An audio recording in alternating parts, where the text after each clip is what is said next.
Today we're reviewing the Neoden YY1 pick and place machine, and I will warn you that if you are not actually considering buying this machine, this video is probably going to be a waste of time because this is going to be a very detailed video.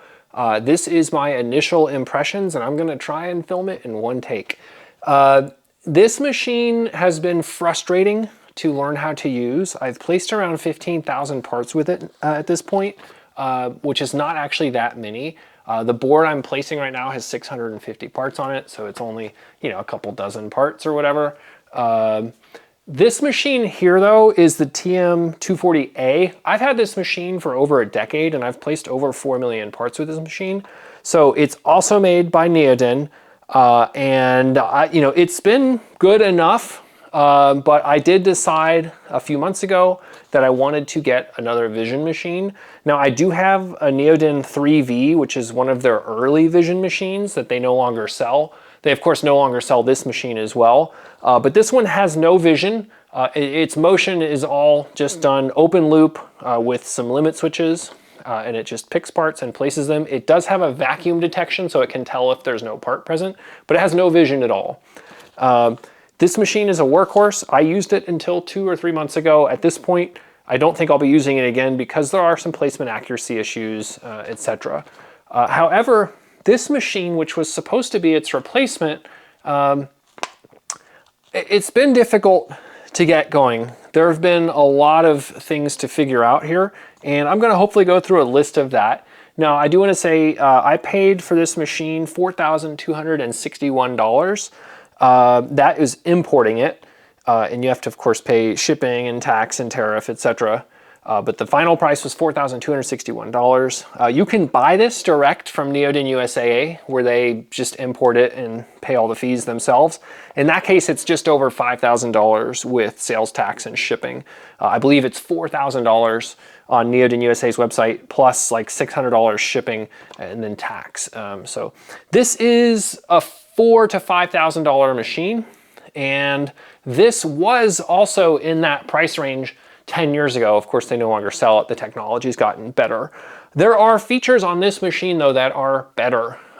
This new machine has an Achilles heel that I think can be fixed on the machine, but it will require manufacturer intervention because I don't want to design the product and spend the time doing injection molds, but I think that the manufacturer can fix some of these issues. The main complaints I have with this machine are that the pickup mechanism, which is mostly 3D printed, is just not well done. There are numerous issues I have with that, which we will get into. Again, this is going to be a technical video, so if my first warning didn't scare you off, there's the second one. Where do we start here? Again, I've only placed around 15,000 parts on this one. I've placed 4 million parts on my TM240A, and I've placed around 2 million parts on the 3V that I have. The 3V is still in daily use. Again, the TM240, the first machine, was in use until I replaced it. It sat on this same bench. It's only here as a prop today. I only have the one reel in it as well. So first of all, I just want to talk about the TM240A because it is, again, the machine I'm very familiar with. This is a fairly wide machine sitting on a desk with the reels. It's 35 inches and it's probably, 26 inches deep. Not very tall though, but on a bench like this, the height doesn't really matter. You can see that, this machine is of course much taller. This machine is narrower here. So this machine is only, 25 by, 21 or so in shipping. And what Neoden has done is they've moved the reels underneath the sides. So the reels are actually down here and also over here. So there are reels on both sides of this machine now. But on the first version of this machine, you only got them on the left. And because of that, you only got 27 reels or so. So you got 21 reels, I guess, that were 8mm, and then you have some 12 and 16s. But overall, you only had 27 reels. This machine was doing boards that were, I was basically using every reel. And then I was hand placing a bunch of parts as well that I had one or two of bigger parts. This machine can only handle parts up to 3 millimeters tall. So that was a problem as well. I have got a bunch of taller parts on this board. But what I really like about this machine is how quickly you can service these reels. You know, when these reels run out of parts, you know, you have to put a new reel in. I can do that lickety split now. It's very, very fast. On this new machine, it's quite a chore because when your reel runs out, you have to pull this out. And the hard part is, of course, putting that back in because this is holding all of these reels back here. So here's this one reel that's, I guess, about to run out. And there's a bunch of other ones, and you got to kind of bend over here and figure out where it goes. Make sure you slot it back in. And then you have to, you know, manipulate it through here. It's a little more cumbersome. You can remove the side panels here. They're just magnetic. And that gives you some, you know, leeway here. But then when you route it through, you've got to bring it all the way back through here and then put it through this system, which is a big complaint here. My biggest complaint is this part, and we will get to it. But it's just more labor intensive to have to swap a reel. And you know, these reels have 2,000 to 4,000 parts on them, but when you're done and you want to go put this back in, this shaft, it won't just go in. You have to go and manually manipulate all the reels until it goes in. And honestly, that's the best I've ever done it there on camera. You know, go figure. It can take a while to do it. So that's kind of my first comparison between the two, is that I don't really like this new feature here. I don't think this is necessarily required. I think you could put a similar bar on the left here that would just keep the reels from falling out, and that bar could just fold up or whatever when you needed to change a reel. But if you don't have something installed here, the reels get sucked up and they can jam up here. Again, on this older one, it was much easier. This is a very trivial complaint, but it's just starting with the flow of getting the parts off of the reel and placing them on the board. So the second thing you have to do, you know, you have the thing, the reel in its carrier. You now have to actually move these parts one by one, and both of these machines do it in a very similar way. This one has a picker on the back of its head here that comes down, it drops a needle down. I probably have a needle. Let's see, yep. So, can't grab it though. So here's the needle, and it's just sitting, it has an electromechanical actuator, and this needle just drops down and it drops into the carrier here, and it drags this, you know, 4 millimeters or whatever. And now we have this film over it, and we need to remove this film. And so the way this machine does it, both of these machines have single motor setups. This one has a single motor. This one actually has two, because the other machine has two, which I'll show you in a second, because it has a left and a right side. This one only has the left side driver. But basically, whenever we pull off, we have to pull all of these reels back, and we only have one motor to do it. Higher end machines will have per reel motor feeders, and those are much, much, much better. But on the TM240, they did a really good job with this execution. We'll look at it in more detail, because this is my big complaint with the machine, is that it requires a lot of hand holding, because on the new machine, their implementation, which is different, doesn't work well. So with this old machine, the way they do it here is they have these friction wheels, and you can see all of these wheels spin independently, which of course they would need to, so that you can pull the tape on one reel or the other.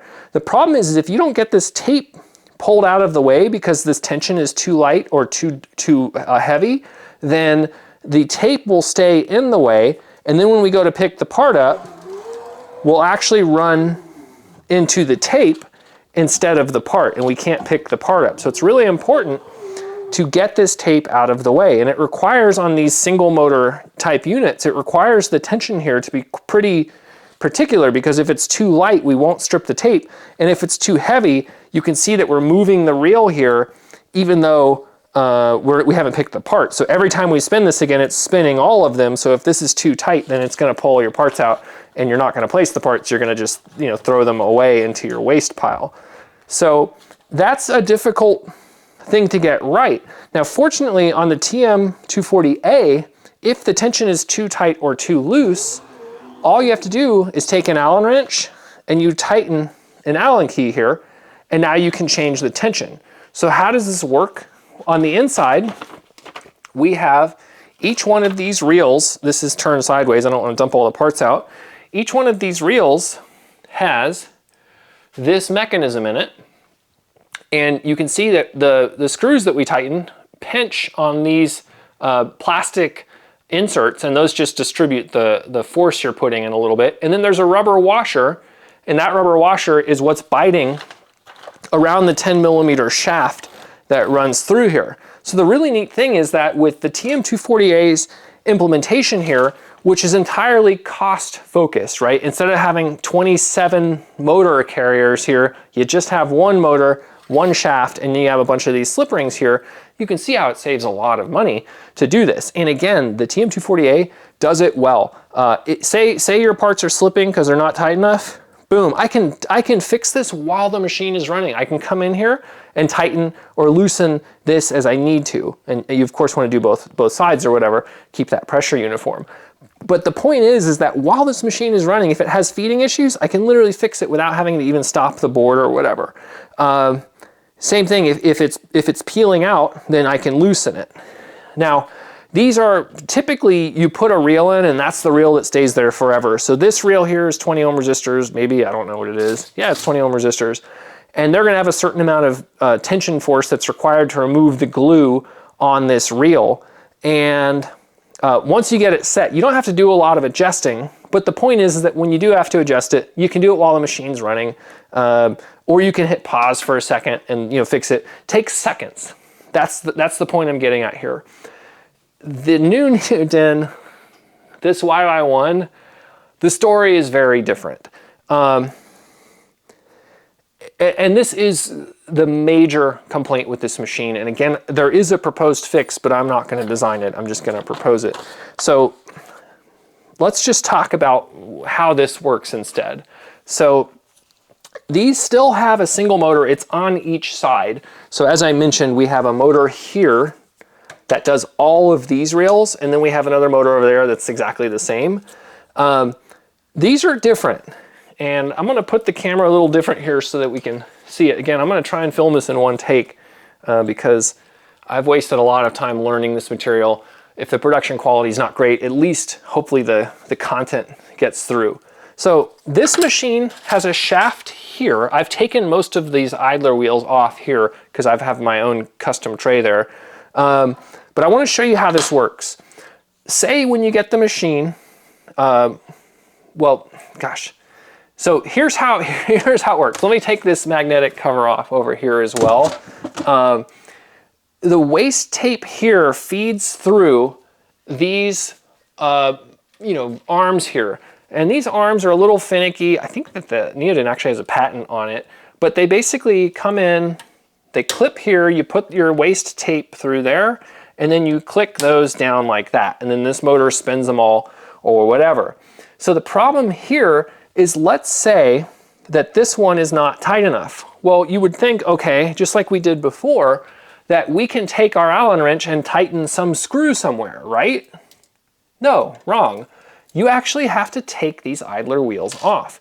And in this case, on this part here on tray number 40, or reel number 40 rather, if you need to adjust the tension on this, you have to take all of the other ones off. And like on the other side, sometimes I have 1, 2, 3, 4, 5, 6, 7, 8, 9, 10, 11, 12, 13, 14 reels. So if this one is slipping or it's too tight, I have to take 13 other reels off, and I'm going to show you how to do that.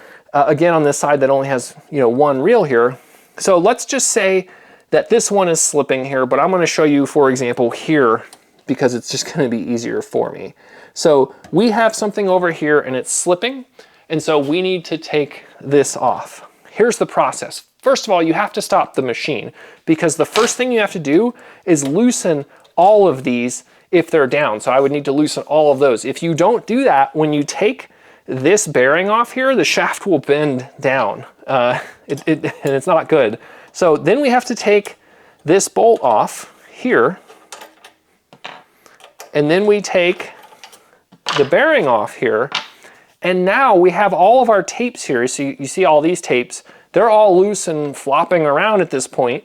and you have to slide them all off. Now again, it's just the first wheel here in this case, but on this side, if you're here 14, 13, 12, 11, 10, you got to take a bunch of stuff off, and you better keep these idler wheels in the right order, because if you don't, then a tape here that has, you know, 1 Newton of force versus a tape here that has 2 Newtons of force, it's not that much, but just for easy numbers. If you flip those wheels around, then you're SOL when you put it back together, because now you're gonna have another reel that's too tight or too loose. So here's how they work on the inside.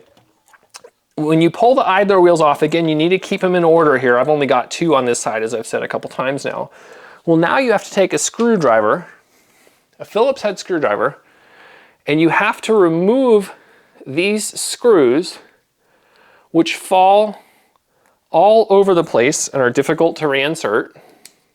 Meanwhile, keep in mind, your machine is not running right now. It has stopped, and you're sitting here. I hope you feel the pain just in me doing this here. Okay, so now you take this wheel off the top, and from the factory, these have 1 rubber insert in it. It's basically a bushing here, and it has these 3 lobes on it, and these allow, this part is of course sitting on the motor that's spinning, and it's the friction surface that causes these to bind and pull the tension out.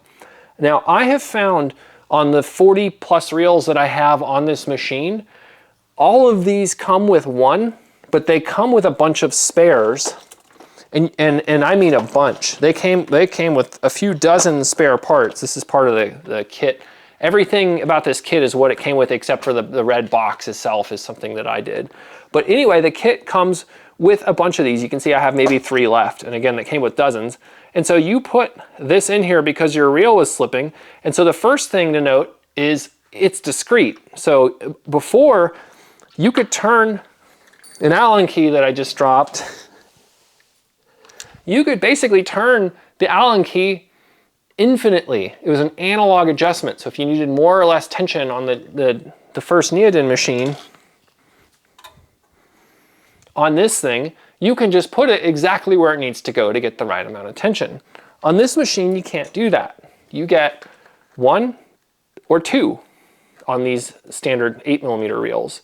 Now they do have what I call a half insert, which is basically half the thickness. So maybe you get a second quanta there or whatever, but you ultimately only have about 3 different options. You can put half of 1 or 1, but again, none of these are still running that. Every single one of these has a full 2 in it, except for maybe 1.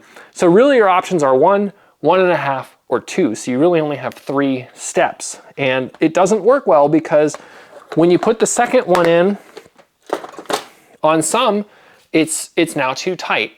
And so it over pulls and it's pulling your parts out again. And then on some of these reels, even with 2 in here, it's still not enough tension and you're not pulling the tape back. And so what I found, this is a hack workaround. If you take your labeler here and you just print out a label and then you cut the label off and you take this label.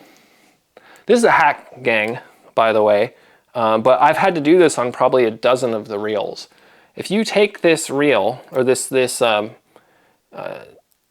label now and you cut it into 3 small pieces here, I'm not going to actually do the whole thing. I'm just going to cut 1. But if you cut 3 pieces about like yay, and then I'm going to put that out of the way real quick, and then you take this guy and you remove the 2 rubber washers.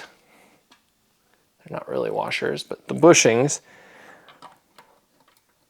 So I've now removed that. You can see the wall in here. If you take these 3 things and put them on the internal wall, like that, so where they don't cover where the fingers stick, you do it on all 3 sides, 1, 2, 3, and then you put this bushing back in, and really both of the bushings back in, and now you reassemble it.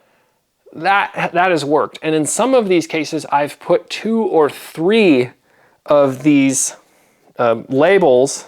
I'm trying to pick it up here with the, everything's harder on camera. I'll put 2 or 3 layers of this. So I'll have 9 total pieces of this in there. And finally, it will stop slipping. So, okay, now we've done this or whatever, and we need to put this back together. So we put this on here, and boy, I have a hard time doing this not on camera. I think I'll probably just throw this prop away. But what I'm gonna try to do now on camera is to put the screws back in this. Oh goodness. Yeah, I'm not gonna do this on camera, but you basically, oh, did I get it? I think I actually got it. Look at that. Okay, so there's one screw. Point is, we've put it back together. I'm gonna just grab another one. They give you quite a few of the extra ones. I don't wanna put that together, but you can see how this process is time consuming. Okay, so you've got it back together now magically, and now you come back over here and you put up to 14 of these back on, and then they're back on and you have to feed all of these feeder tapes in, and then you have to sit here and latch every one of these here, and these slide, so they kind of move all over the place and they're kind of difficult, and sometimes they fall off like that. My frustration here is just all the frustration I've had from this. And you can see I tightened this, I haven't put the bearing back on. So of course I have to come in before I do that, and I have to put the bearing on. I've reinstalled 14 of those. Come in here, put this thing back on, and tighten her up. And then now we can slam this on, and hopefully it works. But maybe now it's too tight. Now it's over peeling your reels off. So what do you have to do? You have to do the whole thing again. You have to take it apart. You have to keep them all in the right order. So I will literally come in and set them all in a row here. I at one point was trying to use one of the trays it came with to set these on. So I was setting one on each one of these, and then I hit the tray and knocked it over, and I was like, ugh. Really, I think if you're gonna have to do this, you should number all of these wheels. Just put a Sharpie or print a label out for them, because you don't want to get them mixed up. So, oh, it's such a big headache. That this is the Achilles heel of this machine, is this implementation here. It is really, really time consuming to keep the machine working. What I'll actually do, and you can actually see it right here, when I'm placing a board and it's having trouble doing it, I'll put a red mark with a Sharpie. So I'll just take my Sharpie while the machine's running, and I'll just put a mark right there. And that way when the board finishes, I know, okay, hey, that one was having an issue. Okay, I'm gonna go in. And the thing is man, it'd be so quick if I could just come in here and tighten or loosen that, because that's what we could do on the TM240A, but we can't do that here. And you may think this is not like, oh, that's such a minor gripe or whatever. It is not. Especially when you first start using it. Let's kind of look in on the machine here. This is, again, I said I've only placed about 15,000 parts at this point, which is maybe, I don't know, 25 boards or whatever here. How many reels do we have? 1, 2, 3, 14, 15, 16, 17, 18, 19, 20, 21, 2, 3, 4, 5, 6, 27, 28, 29, 30, 1, 2, 3, 4. It's a lot of reels, and to have to keep taking this apart, and you can see still, I've placed 20 something boards. I'm still having issues with the 1K24 and the 100 ohm resistor here, where I'm interchanging, and even the diode here, you can see I have a red mark there. I am still having problems with this. And so I don't know if this is an issue where the feed shaft here, the 6mm motor drive shaft, is maybe undersized on my machine and it's just causing it to not work. I don't know, but it's not good. Okay, so what is the solution for this? And I think the solution is sitting here staring us right in the face. We could take this idler wheel design, take it over here like this, and we could just put them on here. So literally what we would do, we would abandon this shaft altogether. We would literally remove all of these on all of the reels and take that TM240A method and put it on here instead. What does that give us? Well, one, it gives us this continuously adjustable tension thing that you can run in situ while the machine is running, right? The machine doesn't have to stop, because here you have to stop the machine. You have to take these things off. It can't feed the tape peelers. So there's a lot of downtime, especially in setup. My first day building my first board, it took me like 3 hours to build one board. And we'll get to speed later, but the first board was bad. My second day, I did 10 boards and it took me 12 hours. So it's still taking me more than an hour, and it was not because of the placement. The placement is relatively slow on this machine. I'm actually a little disappointed in it, but the equation I have to it is that if you're a 3D printer person and you like to spend more time on your 3D printer making it work than you do 3D printing other things, if you print benchies, you know, or Bodhi's, the new one, if that's what you like to do, that's kind of what I feel like. And I am a recovering 3D printer. I still 3D print, but just not as much as I used to. It's been a decade since I did it in any major volume. But that's the point here. There's too much duct tape. There's too many loose threads on this that make it annoying to use, where it's always stopping. Back to this though, if we could put these wheels on there, we would lose this top shaft entirely, because we don't need this drag peeler anymore, because this mechanism is all you need. It's all we had on the TM240A. And I was gonna do this. I was gonna order from Neoden. I was gonna order, you know, 40 of these and just use them. The problem is they're about 1.5 millimeters too wide. And so the stack up gets you here. You know, you have 14 reels over here. 1.5 millimeters times 7, half the number of reels if you start centered here, is quite a bit, right? You're approaching, you know, a whole centimeter of offset, and the reels wouldn't peel straight, so it probably wouldn't work very well. But I would love to see Neoden come out with a retrofit solution for this that uses this same principle. It would be user installable. You would need to make this shaft shorter, or probably replace, but let's look at here in a little more detail. One problem you would run into is that even when you remove this top bar, you can't slide it on. On this one, you have to remove this, and then you can slide the idler wheels on and off. That wouldn't be possible, of course, because this idler wheel won't fit through there like this small wheel will. It's not technically an idler wheel, but the mechanism that's pulling the tape would need to sit on that shaft. Another thing, of course, you see, the shaft diameter is quite different. So this is a 6 millimeter shaft. The TM240A is a 10 millimeter shaft. I was gonna prototype this, but again, it's just slightly too wide. And I still think that maybe you could take a belt sander and just take 1.5 millimeters off of you know, this here. Again, I'm not gonna design this solution, but if I were Neoden, my recommendation would be to add a retrofit that would again require probably new brackets here with some method to where you could slide this on and then still have that. Probably you just need to make these two holes quite a bit wider here, and then a bigger hole in this plate, and that way you can still do the same principal mechanism with that there. If this were an option on the Neoden, then most of the rest of my complaints would still ultimately have a favorable review of, I think you should buy this unit. Now, because of this, I do not think that's the case. I have spent countless hours fiddling with these instead of this. This new design with this and these here, it's just not as good as this tried and true solution. These are 10 years old, and my goodness, they still work. When I first got this machine, I was worried that the rubber was gonna wear out. Now, of course, they included, this is kind of their emergency kit that came with its machine. Here are all of the rubbers that it came with 10 years ago, and you can see I haven't used any of them. So that's never been an issue. So that is the major complaint that I have with this machine, is the peeler mechanism does not work reliably. It does not work if it gets more humid or less humid or hotter or colder or whatever. You change the reels. It's just not as good, and it's not adjustable either. So the old machine still had the same limitations where, yeah, okay, sometimes, you know, the tape would be stickier, but you could just go in and in 2 seconds you could adjust the one screw on it there, again, while the machine was running, and you could pinch, you could increase or decrease the pinching on that. So kind of a bummer there.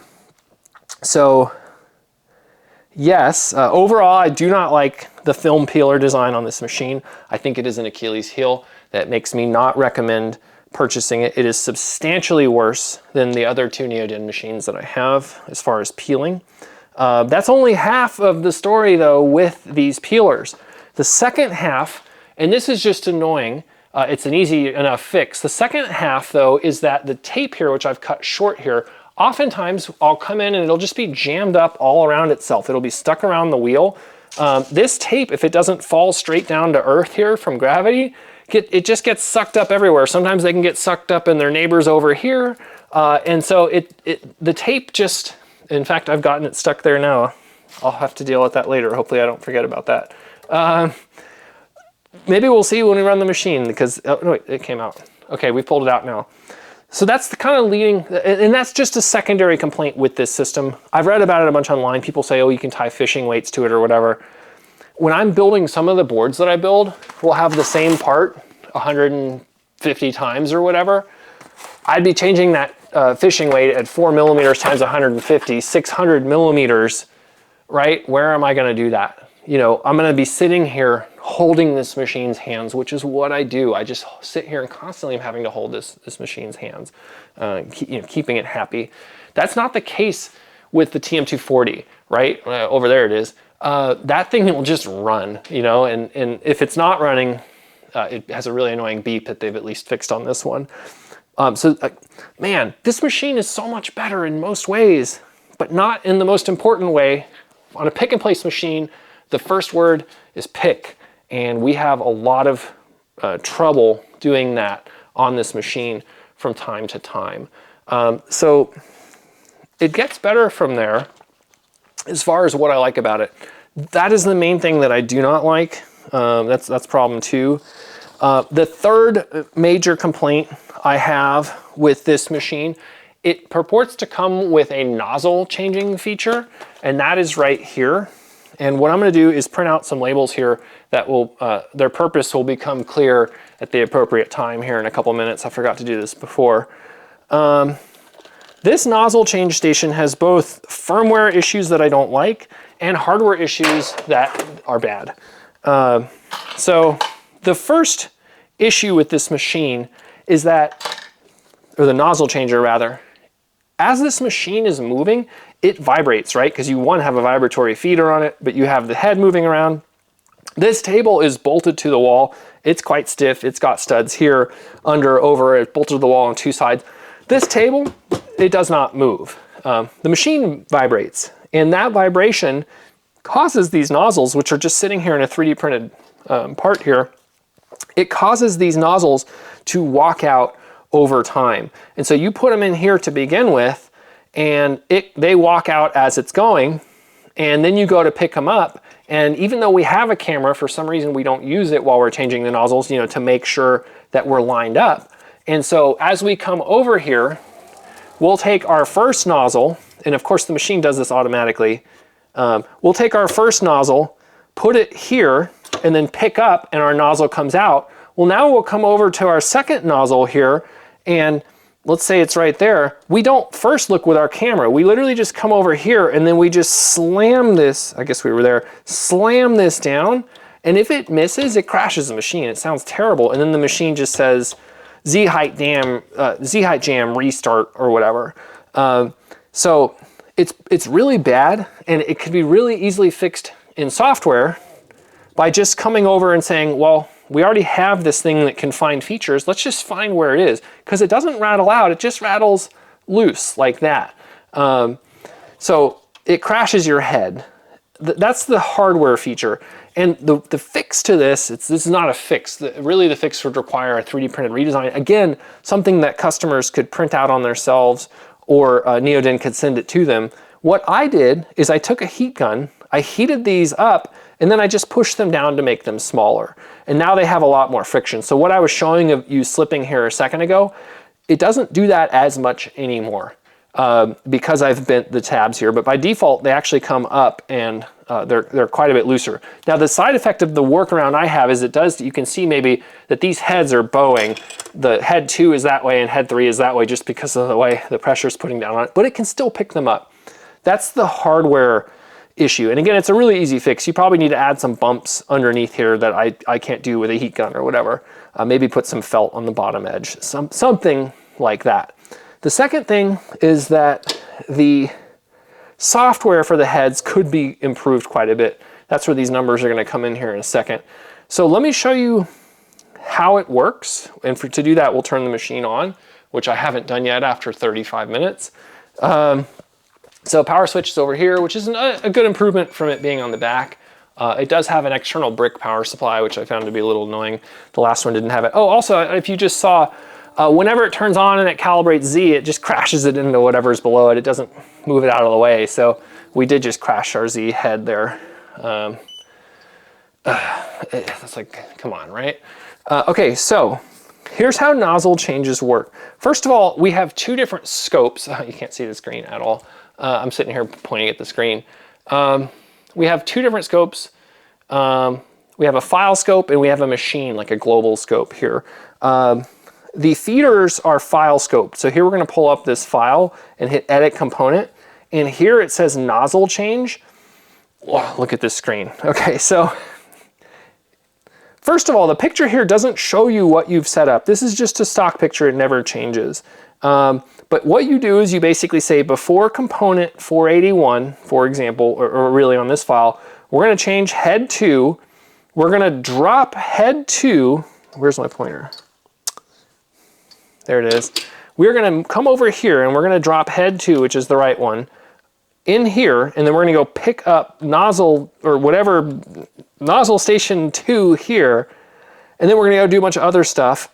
And then later we're going to take head 2 again, we're going to put it in 2, and then we're going to go get 3. That's how we change the heads. That's really confusing. And it's even more confusing because you don't really know which component these are, particularly when you're using your computer, because they're unlike the original Neoden and the 3V. You actually define the component as a column. So like literally in the column, it'll say 621. But here it's literally just the 621st component in your long list, in this case, 650 parts or whatever. So you have to, it's kind of guess and check on that one, use the machine for it or whatever. Ugh, this is gross. Here's my proposed solution. It's a software. You don't have to change the hardware at all for this. So here's what you do. Oh, and then I will say there's a column in the file that's which head are we picking up with, head 1 or head 2. But it's always head 1 or head 2.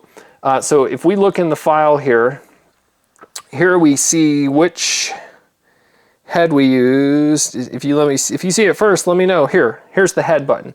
But this only is head 1 or 2, even though you can put whatever you want. But it only works with 1, 2, or 0. If you do 0, it will just use either head if you have the same head numbers in there. I don't recommend doing that for reasons that I'll get into later. So here's my recommendation. The column here that's 1, 2 should say 1, 2, 3, and 4. And these should be labeled 1, 2, 3. Let me know if you haven't gotten it yet here. The last one is 4. Boom, like that. Okay, so what does this do to our software experience now? First of all, file scoped, edit component, nozzle change. I think I was already there. This goes away entirely. You don't need it anymore. Because we have 1, 2, 3, and 4. You literally just put whatever nozzles are 1, 2, 3, and 4 defined in your file. And then in your file, you just do head 1, 2, 3, or 4. And so now you put head 3 here, it knows I need to go get head 3. And so it literally will just put head 1 in there and then it'll get head 3. And then you put 4 and then you put 1. It'll do all your tool changes, your nozzle changes automatically. Another limitation is you can only change nozzles 4 times while you're placing it. Now, maybe you would never hit this limitation, but gosh, this is just garbage because now you have to have all of your file has to be organized properly and gross. An entry thing with 20 selectable elements. Oh my gosh. Now you literally just have here head number 1, 2, 3, 4. This goes away entirely. That's a software improvement, firmware improvement. It's not rocket science. It's just UI experience or something. I don't know. It's terrible. I do not like that at all. I still, in nozzle change, I still have not figured out how at the end of a build to put the first head back on. So I go in here and I put one over here, and then I pick up this, and then I pick up that. Still haven't figured out how to put the first one back on. The only way I figured out how to do it is to dummy it. So I'll just have a sacrificial part at the end with some cheap part. And at the very end, I'll say, okay, we're gonna place part 651 in the bin, and it'll just go over there and just dump it in the bin or whatever. Now you're wasting a part on every build. The only other way is to do it at the very, very beginning. The problem is you're constantly restarting this machine. I haven't even gotten to that yet. And so because you're constantly restarting this machine, if you have it at the very beginning, you have to put the wrong head from the last thing so that the first thing it will do is go and change it. So here's what I do now. At the end, here's how my machine is at the end state. So whenever a board gets done, that's where I am. Sorry, hitting the mic. And I literally, when I'm done, while the machine is rebooting, which we will get into in a second, I come over here and I pull this one off and I pull this one back on. Now, for an automatic nozzle changing device, why do I have to do that? Can't figure that out. Seems really odd. Hardware issue here. These are both fixable low-hanging fruit. Again, none of the issues I discuss are as bad as this terrible design, which is better on their older products. Like, again, this design is so good. Why would you abandon this on a single motor peeler machine? Okay, number 4 for the problems. This stick feeder does not work well. Getting it to work well. What you see here is my own custom fabrication here. This stick feeder comes with these little 3D printed parts. The trays don't feed well, and then they fall off because the tubes stick way out here and they just are always falling off. So I added this entire clamping mechanism here, which of course limits me to just one stick feeder. But unfortunately, I only have one part that I'm stick feeding. I don't like the stick feeder. Neoden on their website has a different stick feeder that has an external rail and some much better solution here. It has 2 sets of set screws here. One issue is that this thing only has 1 set screw. So this thing that's supposed to be parallel and keeping your parts on your tube coming in straight just goes all over the place. So the stick feeder I've worked around, but before I did, the sticks would always fall off. And my second part is this little binder clip here. I come and clip this onto the tube to keep it from, the tube vibrates that direction and falls off. And so this, I literally just clip here on the end so that it can't run away. This is a $4,000 to $5,000 machine. Stick feeders are not a new concept. I think, again, they sell a better one for, it looks similar, it might be for this machine. So those are the big 4 issues. And again, this is the biggest. This needs a redesign. This does not work well. It's very difficult to adjust. You're constantly adjusting it. And it means you have a lot of downtime. When you're adjusting it, the machine has to stop. So those are the 4 main issues that I still am fighting with. You know, I'm still fighting with the nozzle here. This is much better now. I've kind of gotten that roughed out. The tape is better. I'm still constantly fighting with it. I'm still fighting with it here. In fact, this one I marked earlier just as an example, but this part especially I'm fighting with. One thing I'm noticing is that taller parts here, they don't bend on this track mechanism really well. So the way this works, I've taken this one off. Oops. You have, this is the one that was here. I've replaced it with my own 3D printed tray. This is sitting here, and your tape comes in there, and when it's done, it comes down the bottom. It goes through a hole in there. The ones on this side also go through a hole there. The ones on this side come out here. So this is the waste tape for this side. The ones on this side come out the other side, and hopefully they cross well in the middle, because when they don't cross well in the middle, I don't actually know how the cross mechanism is, but they get stuck under there all the time. The tape does not come out, and so I've actually made here, I'm getting another prop. This is Mr. Coat Hanger, and Mr. Coat Hanger his sole purpose in life is to go under this machine and fish all of the reels that are stuck out, because when the reels get stuck, they can't feed and they bunch up here and they jam the machine and they eject your parts all over the place and they get the needles stuck. So you got to keep that feed going well. One improvement I need to do, I think, is I need to put a piece of glass under this machine, because right now where the tape feeds out, it literally just drops out the bottom of the machine. And I think if it hits the wood and snags, I know this isn't in frame, but this is a wooden desk. If it hits the wood as it comes down through here and snags, I think that's one of the things that's causing it to jam up. Now, in my opinion, a $4,000 to $5,000 machine that ejects down to the bottom should probably eject down onto a lower tray that's part of the machine. But we can fix that in post, right? We can do that with glass here. If it wasn't obvious on these trays, they're 3D printed. And this causes problems too, especially on a new reel where you can hear it. That percussive noise there is the tape hitting the down feed here. So on a new reel, when you first put it in, until it's fed down, it likes to just get stuck up because of all of the Z-axis steps that are, the process of 3D printing. Now, I think it's neat that Neoden is 3D printing these. The fact they're doing it FDM though, with the glue gun 3D printer, these should probably be printed on a machine with more resolution, like a Formlabs machine or any kind of SLA machine or whatever.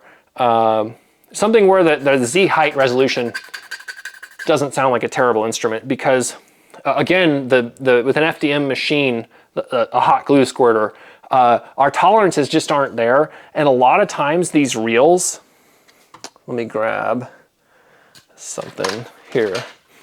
These reels on some of these have more than the specified width. You can see all of the play. Is it not going to focus? You can see all of the play in there, and that can become problematic because you can see, and this is an extreme, but you can see that the actual tape has fallen down in there, and you're thinking, wow, that wouldn't happen. Surely he's just exaggerating. It happens all of the time. Your reels fall off, the needle there comes down and it's not in the right spot, and so it just pushes this down, especially on the larger reels here.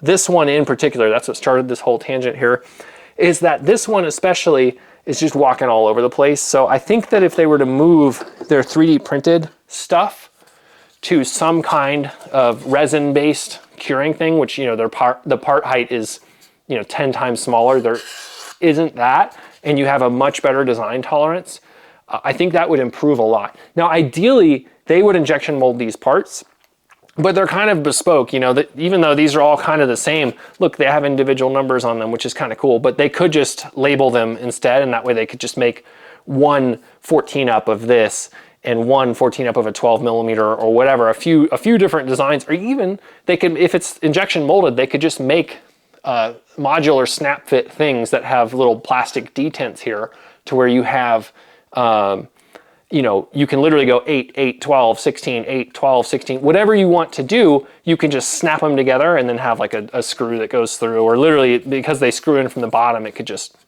screw to the bottom or whatever.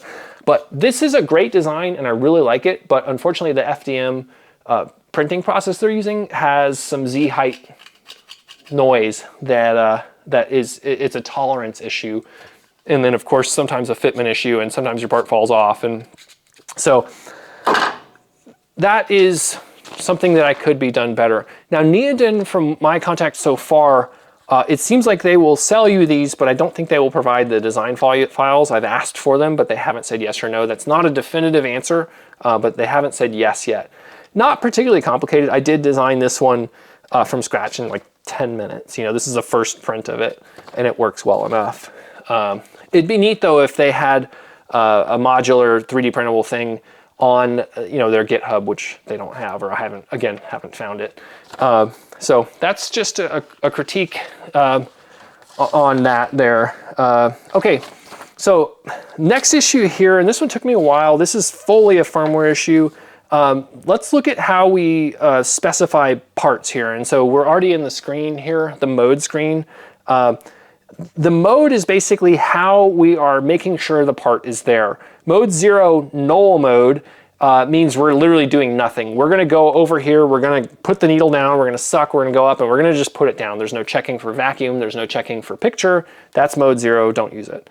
Mode 1 is a camera mode where it will only use the up-facing camera to make sure your part is centered correctly, or if not, it'll add a software correction to it.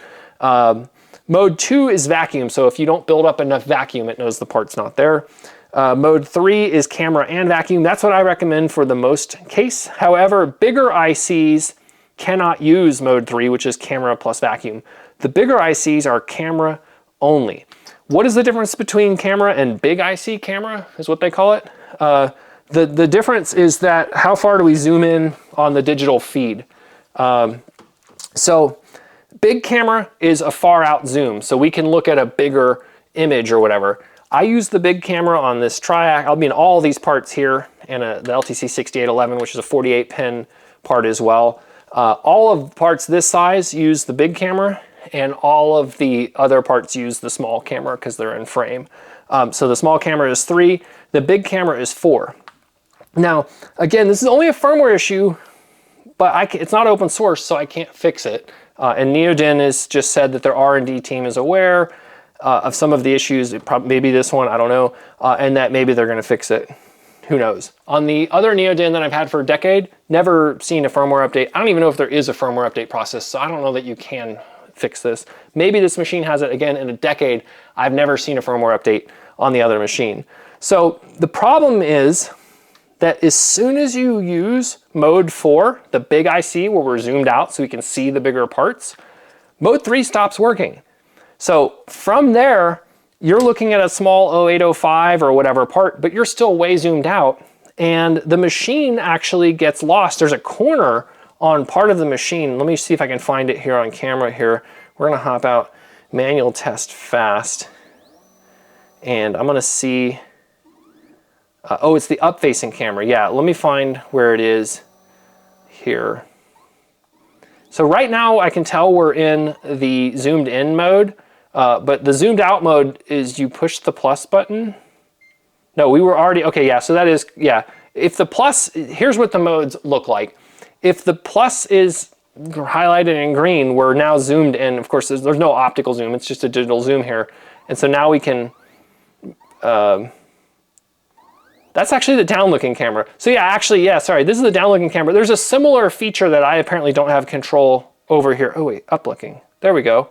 So does that, no, okay, that's still only that. The up-looking camera also has a big and a small mode, and you can see we're in the small mode right now, and it's backwards because the way the axis works. So here you can see I'm looking at tip 2. The far out mode is quite a bit wider, and the problem is, and one problem is I'm not gonna be able to show it to you, but I can probably find the issue there. See this little corner right here? It's that right there. This is visible in the far out mode. I know this is way zoomed out. I'm filming this in 4K, maybe you could zoom in, I don't know. The point is that when we go to the zoomed out, what do they call it again? Open the file, edit component. When you go to big IC camera, we start seeing this. And for the bigger ICs, because the part looks so much bigger, right? Like you have a big part. This is of course not a part, but you know, where is that? There it is. The bigger part, it can find the edges. It just has an edge finder. I don't know why I can't see that. So apparently the up-looking camera is frozen because I'm not in, that's not updating right now. Fine, it has stopped or whatever. The problem is that as soon as we go into big IC camera, it stays in big IC camera even when we later go back to mode 3, and now it finds that as the part edge. And when it finds that as the part edge, can I move, oh, hold on, okay. I think I might have just moved a component there. We'll get into that later. I'll have to check that out in a bit. As soon as we get stuck in this mode 4, the box it draws is basically here to your part. So now all your parts are off by like 37 degrees or 40 degrees or whatever, and shifted like 6 millimeters. So the only solution I've come up to this is that after placing every single board, I turn the machine off, I switch the heads out because I have to do that, and then I turn the machine back on. And because my file order places everything in the zoomed in, the mode 3 first, because it places everything in mode 3 first, it works. And then it goes into mode 4 where it gets stuck, and then it uses mode 4, which works. But then if I go to start building another board, this part right here will literally be turned 40 degrees and be like over there, because our correction thing found this corner, thought our part was really big, found the center of it, which was way over here, and turned 40 degrees. And I actually placed an entire board where every single mode 3 part, so 620 of the 650 parts on this board, were offset 40 degrees and 6 millimeters on the X and 9 on the Y, or whatever it was, and they were perfectly placed offset. And so what do? You throw the board away. You're not gonna, the parts are all rummaging around. So that's a firmware issue that needs to be fixed. The workaround for that is I literally turn the machine off and back on after every single board. And that's annoying. Did I tell you this video was gonna be boring? Okay. We've talked about the reels are dimensionally inaccurate, which causes unreliable part pickup. Okay. We've talked about the parts, the waste paper jamming underneath. So we have parts where this gets jammed up here in the reels, but we have a separate issue where the actual tape gets stuck underneath here, and we have to fish it out with Mr. Hanger wherever he went. Okay, so that's the problems that I've overcome or whatever. I keep Mr. Hanger on the standby or whatever, and pulling the reels out. And you can see it when it starts to happen, the reels will start bunching up here. So if you pay attention, you can see the reels kind of bunched up all the way to the edge. And that means that something's stuck under there. Time to get Mr. Hanger out and pull the reels out. Just another hand holding you have to do. Okay, so now we're moving on to feedback. And the feedback should be faster. First of all, the instructions are unclear about how to route the peeler tape. The peeler tape comes off of here, and then it goes on top of here onto I'm not gonna be able to explain this without, I'm just gonna take the camera off and show you here. This is how the tape routes correctly and incorrectly. I think I still have some of them incorrectly routed. So these are all incorrectly routed here. That's underneath, underneath, underneath. That's correct on top. See how it goes on top there?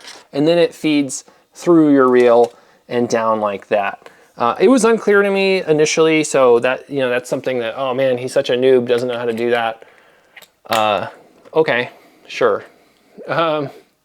So that's the first feedback. Okay, the second thing is that the instructions don't show how to start placing parts at a specific part number. Oh. And because this machine has ample restart opportunities, you are constantly restarting the machine, and so you need to know where a part has or hasn't been placed. I need both cameras here. See if I can, there we go. All right, and I'll move this down too. These are adjustable, which is neat. Okay, so let's say that something has crashed. You've had to reboot the machine for some reason.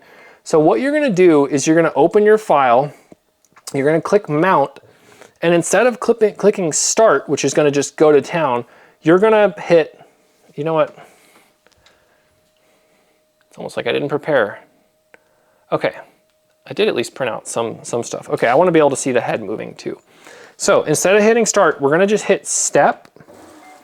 That's gonna first find our fiducial on the board, and then we're gonna hit step again, and then we're gonna hit step again, and eventually it says preview. This save button just turned green, and you can now edit this. So at this point, you can go in and change the components.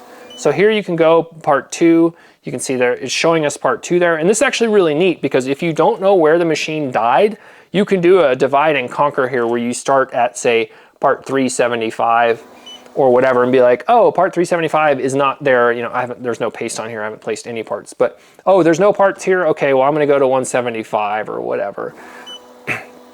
Oh, look, the part is there, it's not actually there. Part's there, okay, so I can step through and you can come in and be like, okay, well maybe it's 225 or whatever. As soon as you find the last part that isn't there, or really the first part that isn't there, if you find the last part that is there, let's say there is a part here, but there's no part there, sorry I have to cough. There's no part here. Here's where you want to start. And so if you just push the start button now, it will place parts starting from here. That was confusing to me.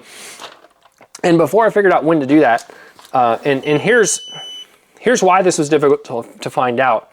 If you push start, you're too far already. You can't do it here. I put 2 in there, still 1. I put 58, nothing happens. I hit step. I can't do it here, right?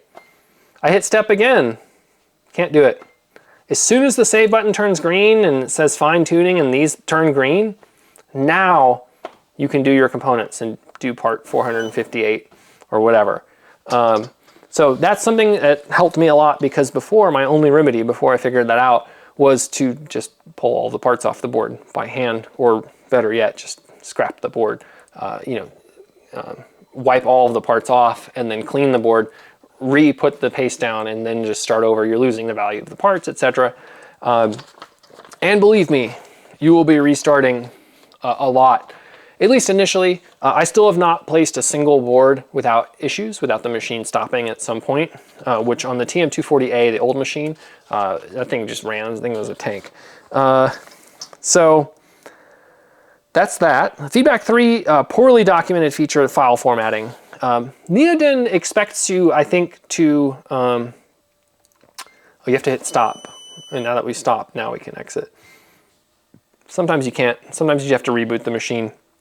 All kinds of hang conditions where, especially on part pickup issues, it can't pick the part up, and after 3 attempts it just gives up. Sometimes it will pop up with a screen that says, we couldn't find the part, do you want to try again, or whatever, and you can say yes. Sometimes it doesn't, and there's nothing. You can't stop it, you can't step out. So you literally just remember the last number it's showing you, you turn the machine off, you turn it back on, and then you just start over. And it's annoying. Maybe you fix whatever the issue was in the meantime. It'd be nice too when a part pickup issue occurs, if it would tell you which one it is. So on the TM240A, the old machine, when it would have a part pickup issue, it would just sit right where the issue was. So on reel 4, okay, now your whole gantry is over here. Let me show you what that looks like here.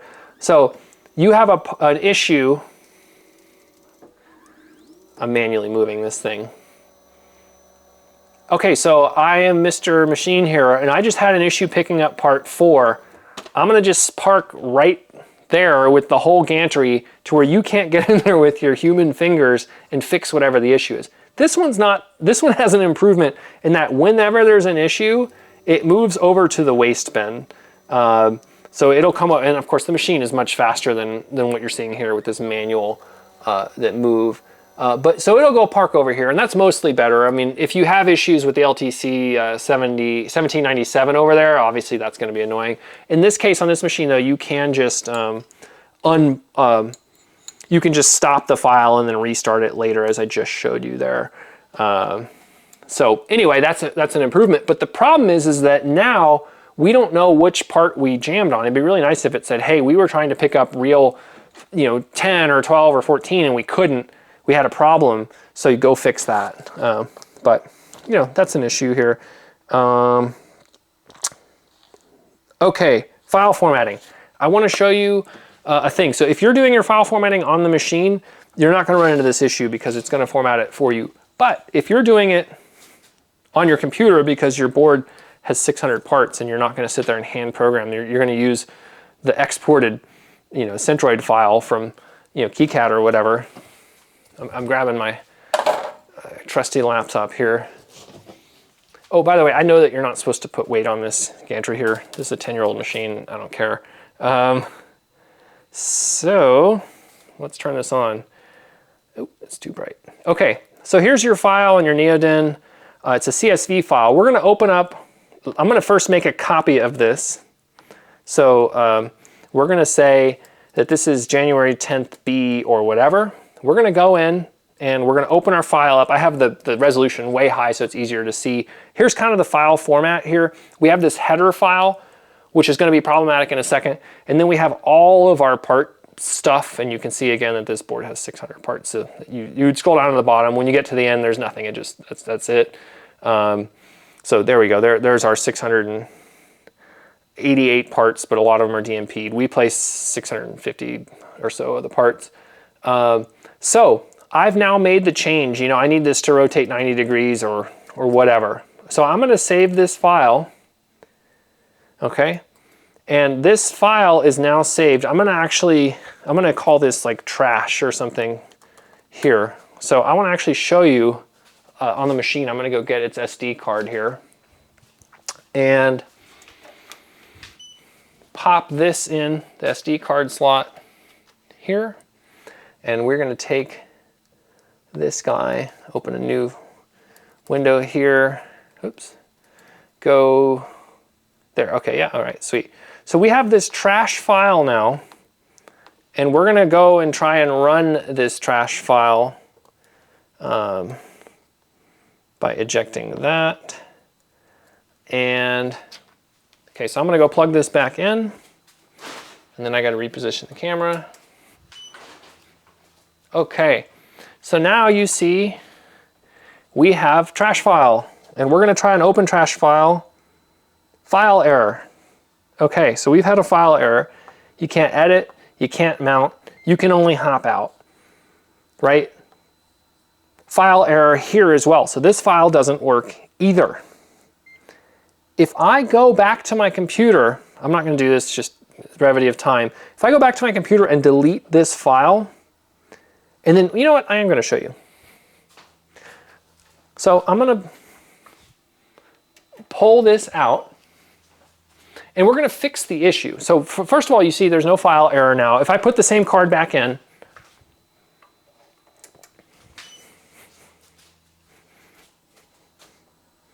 file error still, right? File error here as well. This file is known good, and it's a file error. Okay, so I'm going to go back to my machine now, and I'm going to delete this. I'm going to fix the file. I'll show you how to fix. Oops, power cord got a little crammed there. Sorry. Let's fix the file. I'm going to show you what the problem is by sliding this back in. So here's the problem, and this took me a while. So this is hard-earned knowledge here. So this is a CSV, a comma-separated file, and that's the bad one. Here is the good one. Notice I'm just opening these with a text editor. You can see the commas are different. The number of commas are different. There's like 2 extra commas right here or something. It doesn't matter. The answer here is that you go in here and you take the header of this file, you copy it. Presumably you haven't changed anything in the drop or your fiducial. You've only changed part stuff. You come in here, paste it. So let's see. Oops. I don't know why it has extra. Okay, so we're going to take this in here, paste it. No idea why it's adding this. This is probably just a formatting issue with, yeah, it being so small. Okay, so here's the deal. What is undo in text edit? Yeah, okay. Redo, oh. So you can see there's a couple of extra commas right here and maybe right there. It doesn't matter. The point is you need to come in here, paste one that's known good, and then close this, and then come over here and eject it,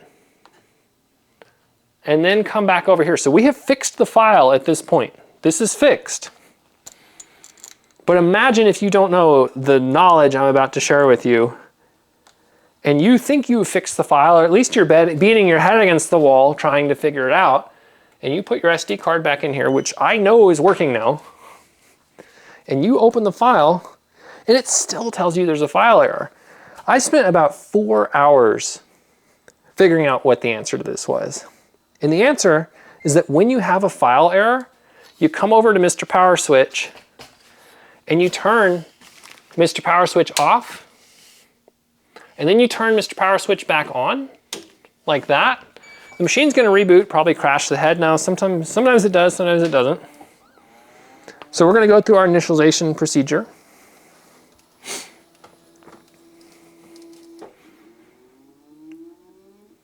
And now that we're initialized and we open up our file, we still have a file error. That's funny. Well, okay, maybe I didn't fix the issue, maybe in my hurry here. But the point I'm getting at is that We'll go ahead and turn this off and make sure the file is fixed. The issue is so bad that I didn't reproduce it properly. But the point is that if you ever have a file error, you need to turn the machine off and back on again. So have you tried turning it off and on again? Really applies in this case here.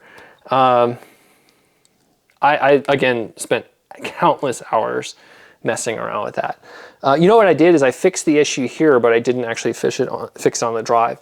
So we still have, I'll tell you what, let's just really quickly, let's open our drive here. We're gonna get rid of that. So we know this is good. We're gonna make a new file called trash, open it up, change the rotation here 90 degrees or whatever, save it like that. And then we're gonna come in, you know, if I just showed that on the side, there we go. Okay, so yeah, but see, I still haven't put this on the drive. Sorry, I had a domain issue here. Okay, so we are gonna take this known bad file here, come over here like that. We have a bad file now. I'm gonna set this camera back up over here and then I'm gonna stop moving it, and then, you know, you've seen the process at this point. Okay, so we're gonna turn the machine on and I'm popping the SD card in. I'm gonna zoom out a little because the specifics here don't matter as much right now. Okay, so we have our machine here. We have a known bad file. We have a file error. I'm gonna go now fix the file error and actually do it correctly this time. So we're gonna actually open the correct thing. I was doing everything on the drive and not in, not on the actual SD card. So I have exactly what I did before. I'm taking the known good header. I'm fixing the comma issue there. Now I'm going to eject that drive exactly as I did before. This SD card now contains the correct file. But when I come here, we're still having a file error.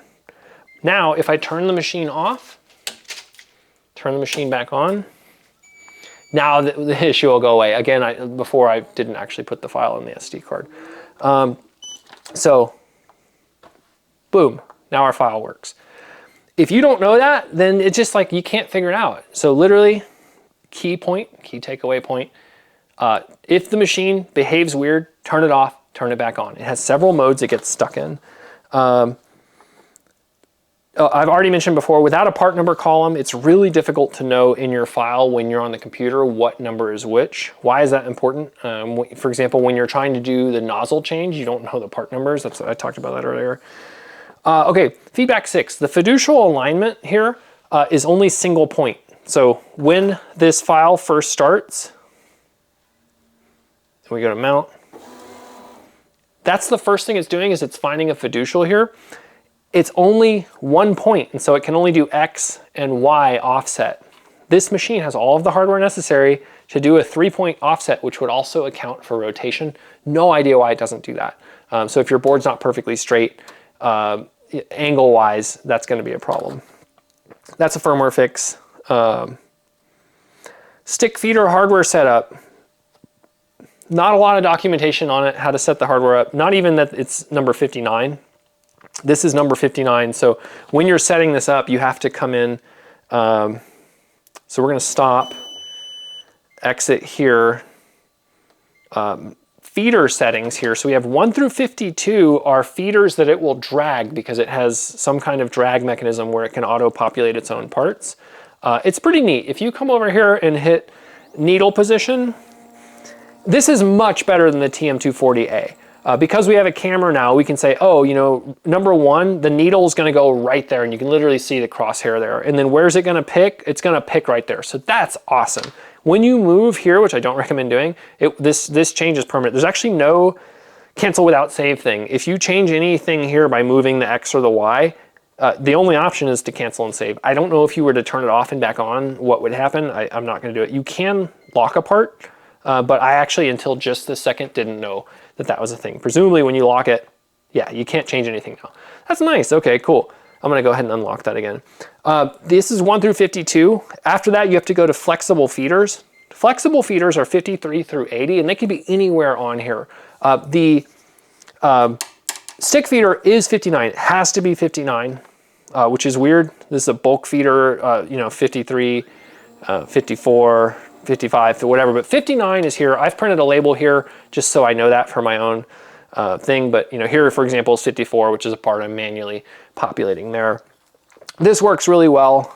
One confusing thing to me, I don't understand this. I'm sure it's simple, but I haven't figured it out. You have a direction thing here where on 54, you're choosing the direction, up, down, left, right, or whatever. Okay, fine, that's how you're picking the part up. But now, I haven't actually changed anything there. You have it again in the file setup. So every part also has a pickup. I just need to find it. Rotation here. Yeah, so here is, no, I don't know. Somewhere else, somewhere else it's here. You have it in 2 spots. Where is rotation? Rotation here, yeah, okay, there it is here. So here it is again, and I don't completely understand what this first one means here in the feeder settings. What is this arrow showing? Like that's part up? I think maybe this allows you to, if you change the part position, you can change it here as a global, and then you can change it individually in the thing. I'm not really sure. That's unclear, but I at least have it in a way where it works for me, and I just never ever change the direction in my feeders at this point. I just leave them all in the default. I don't know what that's for. It was a bit unclear to me. One point, the fiducial that you use must be brighter in the center or it won't work properly. Now I say that, but it's not here. I was having major issues. Maybe it has to be either really bright or really dim, but initially whatever I was looking at didn't work very well.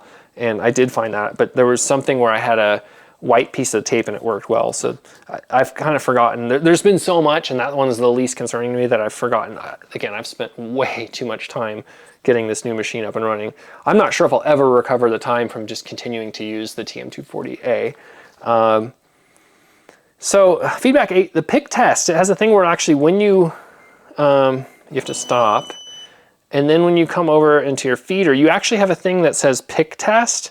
And the problem is that when you do it, it moves the part. So if we go over to 1, for example, and hit pick test, it's gonna come over and it's gonna go and pick the part. And here you'll actually see the machine actually do something for the first time.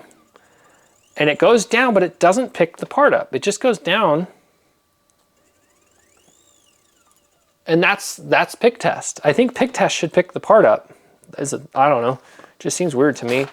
It'd be neat if it then dumped it in the tray when it's done, because as it were, that just gets wasted now. Another thing, pick test always moves the reel 4 millimeters no matter what you have set. So this is a 4 millimeter reel, so it's great. Reel's still in the right spot. But you come over here on 8 or 12 or 16 millimeter reel, pick test only moves it 4 millimeters. So that doesn't work on parts that aren't 4 millimeters spaced. Kind of weird. We've already talked about the CSV thing on the file where you just have to copy the header. We've talked about the file errors occur. The umbilical cord design up here is a step back. I've actually had to adjust where the default setting was, but you can see this is just spring loaded. And especially as we move towards the extrema here, manual tests fast, you can see that this, there's no drag chain on this. It's just kind of like hauled around as an afterthought. And particularly as we come back over here, it kind of like impinges on itself. And I just have some long-term concerns about what is that going to do with all the wires inside. And so there are a lot of wires and suction hoses. The old TM240A has drag chains, which again, after 4 million placements, haven't worn out because the wires are only moving in one axis each. So this wire only moves that way. It's very defined. There's no weird motion. So these drag chains are really nice, and the TM240A had it. The YY1 does not. And so that, I think, is a step back as well. I have some long-term concerns, although no proof about that, just some long-term concerns about that. It'd be neat if this head had either less mass in it, like I don't know, you could put this stepper, for example, on this gantry and then it could move faster. That kind of gets us into this machine's speed. So this machine is not fast. And Neoden does not recommend placing above 70% speed. Now I place it 100% speed because it was just way too slow. There's no, what you lose is placement accuracy when you place faster, and I'm placing 08, 05 in larger parts. I'm not placing 06, 03, 04, 02, 02, 01 or whatever, which this machine claims to be able to do. I have doubts on that based on my placement journey or whatever. Granted, I use a very large board and we don't have any rotational axis, but I find that even on the 0805s, on every board, I'm having to move a handful of parts because they're not placed in the correct spot, which is a shame because we have a camera to do it.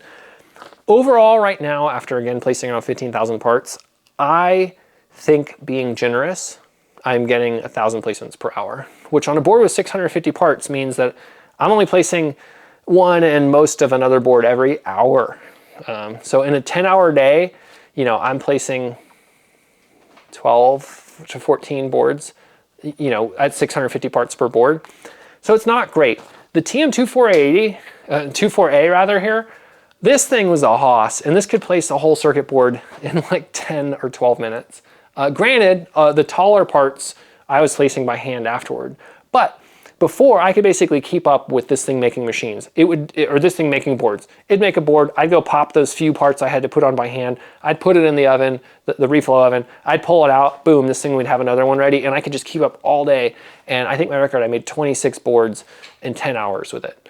That's a lot faster than this thing. Now granted, this machine does place more accurately, and if I got rid of some of the features it has, which is the whole reason I bought it, if I got rid of the camera feature, we wouldn't have to, as we grabbed every part, go over to the camera. Now, one strategy here is that you want your parts you're placing the most to be close to this camera. So all of these parts here are the ones I'm placing the most. Some of these parts, you know, there's 100 placements on the board or whatever. The parts over here are not placing as much, maybe 1 or 2 Zs. Over here it's maybe 5 or 10. Same with over there. But you want the parts here that you're placing the most. This also has 2 heads, so you can pick up 2 parts at a time. It'll scan them both, and if on a larger board like this, you put them in the same spot, then you're going boom, you're picking your parts up, you're cameraing them, you're putting them over there. You're picking up parts, cameraing and putting them over there. And I've done all of that. One huge complaint I have is that if it misses a part for some reason, which it does all the way, I've explained some of the reasons why it can do it. The tape's not out of the way, the tape's too far, the part has fallen down, the tape has fallen down, all of those pickup issues we talked about in the front half of this video. As soon as you get off, so the way I'll phrase this is in the file, if I want to place part 1, 2, 3, 4, that's part A1, A2, B1, B2, etc. So I go pick up A1 and A2 and I come over here to place them, and oh, by the way, A1 is leaking. And we don't say A1 is leaking, the vacuum's not there or it didn't pick up the part at all. We come all the way over here and then we say, oh, we didn't pick up part A1. I'm gonna go over there, throw away whatever I might have and go pick it up again. Okay, fine. So let's say we place A1, but A2 is missing. So we placed A1, but A2 is missing. We went over here, we went over to A2, and then we decide we didn't have the part. Now we go throw it away, and now we pick up B1 and A2.